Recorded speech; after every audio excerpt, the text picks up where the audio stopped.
ఇక చంద్రబాబు నాయుడు గారి తాజా మేనిఫెస్టో వాగ్దానాల విషయానికి వస్తే ఆలోచన చేయమని అడుగుతా ఉన్నాను. గతంలో 2014లో చంద్రబాబు నాయుడు గారి మేనిఫెస్టో ఇది. గతంలో చంద్రబాబు నాయుడు గారు ఇంటింటికి పంపించిన పాంఫ్లెట్ ఇది. గతంలో చంద్రబాబు నాయుడు గారి హయాంలో 2014లో ఎన్నికలకు ముందు టీవీ ఆన్ చేస్తే చాలు ఊదరగొట్టే అడ్వర్టైజ్మెంట్లు ఇవి. ఇన్ని చేసి అడ్డగోలుగా మోసం చేసిన ఈ వ్యక్తి ఇదే చంద్రబాబు నాయుడు గారు తాజా మేనిఫెస్టో వాగ్దానాల విషయానికి వస్తే చంద్రబాబు నాయుడు గారి తాజా మేనిఫెస్టో వాగ్దానాల విషయానికి వస్తే నరకలోకానికి నారాలోకానికి రమ్మంటే ఎవరు కూడా రారు కాబట్టి ఎంట్రన్స్లో స్వర్గం చూపించి లోపలికి వెళ్ళాక మోసం చేసి నరకం చూపించే మార్కెటింగ్ టెక్నిక్ చంద్రబాబు నాయుడు గారికి అలవాటు. అందులో భాగంగానే చంద్రబాబు నాయుడు గారు ఈ మధ్యకాలంలో మేనిఫెస్టో అని కిచిడి వాగ్దానాలన్నీ కలిపాడు. కర్ణాటకలో నుంచి కొన్ని, తెలంగాణలో నుంచి కొన్ని, అన్ని రకాల మేనిఫెస్టోలన్నీ వాళ్ళ హామీలన్నీ కలిపి ఒక కిచిడి మేనిఫెస్టో తీసుకొచ్చాడు. ఆ కిచిడి మేనిఫెస్టో తీసుకొచ్చిన ఈ చంద్రబాబు అందులో భాగంగా వాళ్ళు చూపించే గ్రాఫిక్స్, అందులో భాగంగా వాళ్ళు జరిపించే ఎల్లో మీడియా డిబేట్లు, వారు చేసే ప్రచారాలు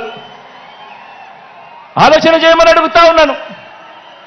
ఇదే పెద్ద మనిషి చంద్రబాబు నాయుడు గారు చేసే వాగ్దానాలకు శకుని చేతిలో పాచికలకు తేడా ఏమైనా ఉందా అని ఆలోచన చేయమని అడుగుతా ఉన్నా మిమ్మల్ని అందరినీ కూడా.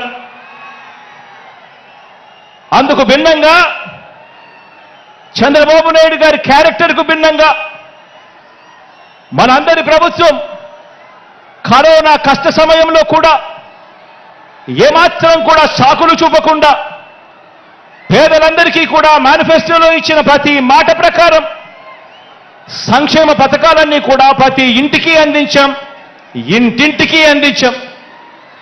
నేరుగా మీ బిడ్డ బటన్ నొక్కుతా ఉన్నాడు. నేరుగా నా అక్క చెల్లెమ్మల కుటుంబాల ఖాతాల్లోకి డీబీటీ పద్ధతిలో ఎక్కడా ఎవరు లంచాలు అడగడం లేదు, ఎక్కడా ఎవరు వివక్ష చూపడం లేదు.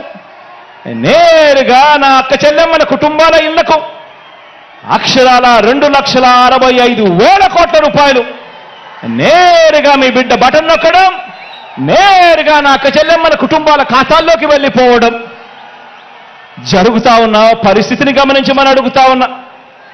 ఇక నాన్ డీబీటీ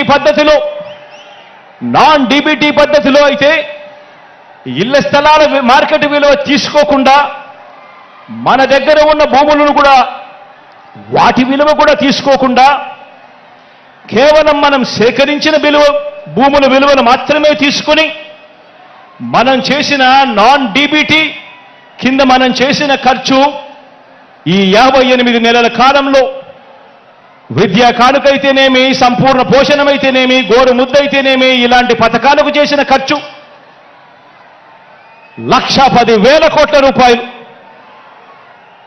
మొత్తంగా డీబీటీ, నాన్ డీబీటీ ఈ రెండు కూడా కలిపితే ఈ 58 నెలల కాలంలో మీ బిడ్డ ప్రభుత్వంలో మనం 3,75,000 కోట్ల రూపాయలు ఖర్చు చేశాం.